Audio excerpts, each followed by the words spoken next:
देखिए, एक बात बताइए, मैं पहला सवाल सभी दल के नेताओं से कर रहा हूं। पहला, कि सत्ता पक्ष बेचता है या विपक्ष बेचता है? ये क्या मतलब? बेच तो कोई रहा है ना, कोई पैसे वाले ही ना बेचवा रहे हैं। कौन बेच रहा है? और बेच किसके संरक्षण में रहा? थाना इसमें इन्वॉल्व रहता है, डीएसपी इन्वॉल्व रहते हैं, ऊपर से नीचे पैसे जाता है। हर व्यक्ति को पता है कि कहाँ शराब उतरता है, कहाँ शराब नहीं उतरता है। छपड़ा में एक बार की घटना तो है नहीं सिवान में। 2022 में से लेकर के अब पहले भी और अभी इतने बड़े तादाद में लोगों की जिंदगी मरी की मारा गया।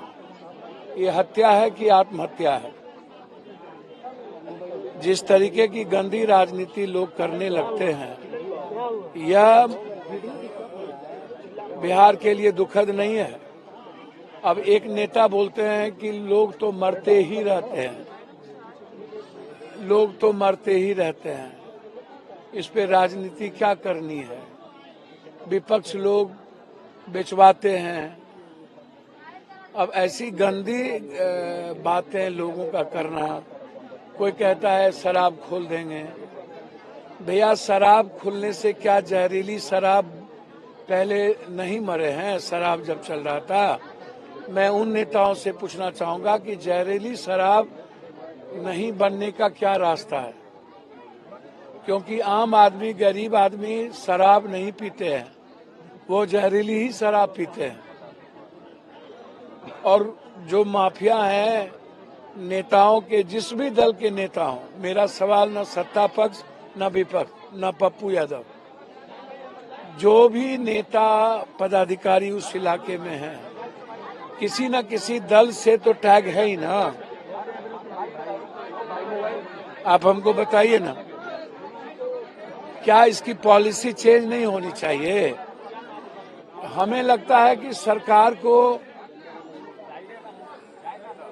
दारू बेचने की, या अब जैसे केरल में है, अब जाइए तमिलनाडु में, सरकार खुद दारू मतलब बेचती है। वो रिटेलर या होलसेलर किसी को नहीं देता है। तो हम चाहते हैं कि जिस तरीके से सवाल दारू खुल भी जाएगा, मैं मान लिया, या नहीं खुलेगा, या जिद पर जो भी हो, पॉलिसी भले, पॉलिसी समय समय पर चेंज होने के लिए बनती है। जब कोई पॉलिसी अक्सर सही तरीके से लागू नहीं होता तो फिर नई पॉलिसी आती है। सरकार को इतने लंबे समय से बिहार में 4 घाटे हैं। पहला घाटा है कि सरकार की रेवेन्यू, दूसरा घाटा है कि लगातार लोग मर रहे हैं, तीसरा घाटा है कि लोग महंगे दाम पर शराब ले रहे हैं, चौथा घाटा है कि शराब का पैसा माफिया नेता और पदाधिकारी के घर जा रहा है, पांचवा घाटा है कि जब देश भर में शराब चलता है तो हमारा सारा पैसा दूसरे स्टेट में जा रहा है, हमारे स्टेट को नहीं लग रहा है। तो क्या पॉलिसी कोई चीज चेंज होगी या नहीं? और मेरा सवाल ये है कि इतने दिनों में इतने लोग मरे, तो इसमें जो मरे, पीने वाले को आप कह देते हैं भले पिया, कौन नहीं पीता है ये सरकार बताए। कौन? क्या सरकार के मंत्री, विपक्ष का एमएलए एमपी, विपक्ष क्या नहीं सब शराब पीते हैं? क्या आप जाकर के बाहर ताशकंद में, दुबई में, रसिया में, चाइना में, दिल्ली में, बम्बई में, अन्य जगहों जब जाते हैं तो क्या आप शराब नहीं पीते हैं? नेताओं ने तो प्रतिज्ञा लिया था शराब नहीं पीने का, कसम सभी लोगों ने खाया था। क्या दिल पर हाथ रख के बोले तो नेता लोग शराब नहीं पीते हैं? तो जब शराब पीते हैं तो ये गंदी राजनीति क्यों? और जब अगले बार पॉलिसी बनी कि जो शराब से मरेंगे उनको 4 लाख रुपया दिया जाएगा, फिर यह कहना कि अपने बेमौत मरे हैं। भैया, आप कभी भी थाने को डिस्चार्ज नहीं करते हैं, उस पर एफआईआर दर्ज नहीं करते हैं। बेच कौन रहा है, क्या सरकार को नहीं पता है कि इस इलाके में सिवान, छपरा, गोपालगंज इलाके में बड़ा बड़ा शराब के तस्कर कौन है, माफिया कौन है? अन्य बातों की खबर रहती है और शराब की खबर नहीं रहती है।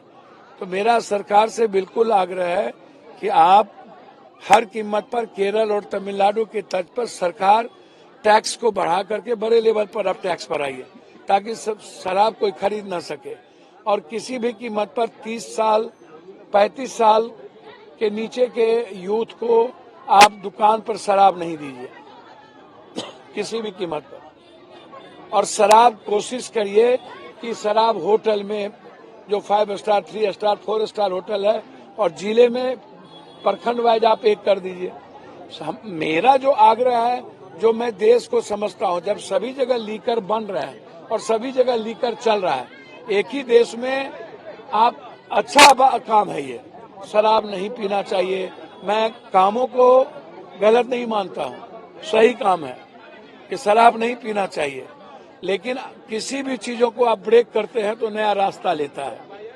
बांध दिए तो बाढ़ आता है, बांध नहीं रहती, अन कंट्री में बांध नहीं है तो बाढ़ नहीं आती है। जब आप कोई रास्ता रोकिएगा तो नया रास्ता अख्तियार करता है। और अंतिम सवाल मेरा पूरे नेताओं से, जो बकबक ज्यादा करते हैं कि हम शराब खोल देंगे, रेवेन्यू यहाँ से आ जाएगा, ऐसा करेंगे। हम पहले जानना चाहते हैं कि जहरीली शराब के लिए पॉलिसी क्या होगी। हमें पूरे बिहार का नेता बताए कि जहरीली शराब क्या शराब खुलने के बाद नहीं बिकेगा? क्या इसके पहले नहीं बिकता था?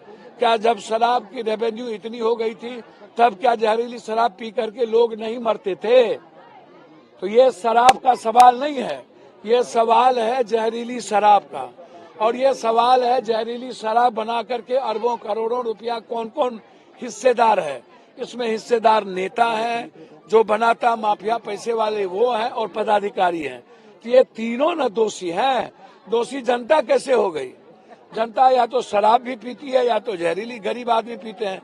ये जो यहाँ 7 मुशहर आप देखे मरे हुए, ये मुशहर कौन है? इसको क्या पता इनकी लाइफ क्या है? इसीलिए हमने इनको 10-10 हजार रुपया मदद की, ताकि ये गरीब आदमी को काम धंधा नहीं मिलता है, ये अपना दुकान कर ले, सब्जी का, अंडा का। काफी बड़ा दुकान 10 हजार में हो जाएगा। और मेरी हैसियत इतनी बड़ी है नहीं कि मैं 1 लाख 2 लाख दूं, लेकिन इतने गरीब की मदद ना होना मुझे लगता है कि ये गलत जाएगा।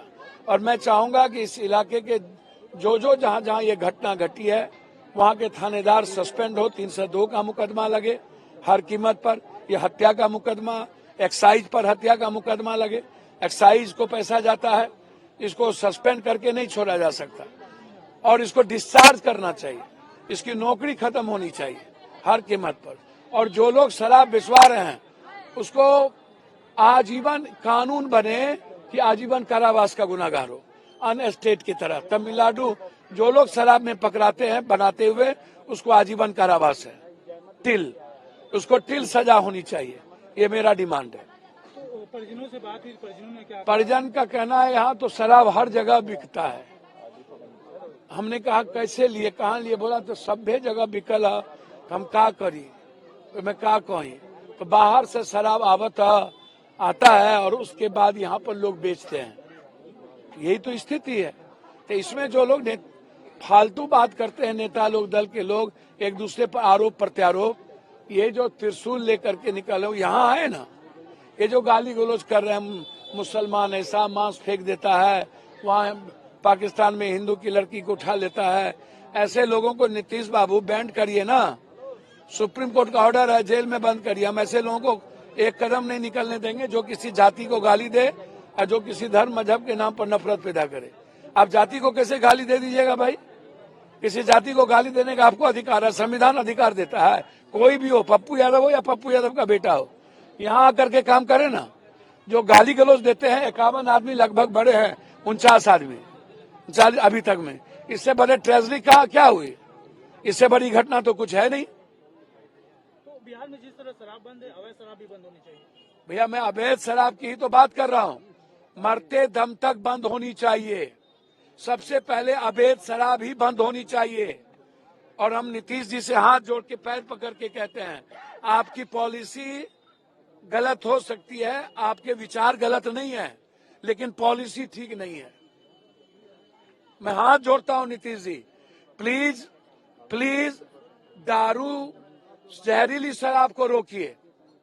और सभी नेताओं से कहता हूं कि राजनीति मत करिए। और नीतीश जी, एक आग्रह है, तमिलनाडु के तट पर इस कानून को सबसे पहले लाइए।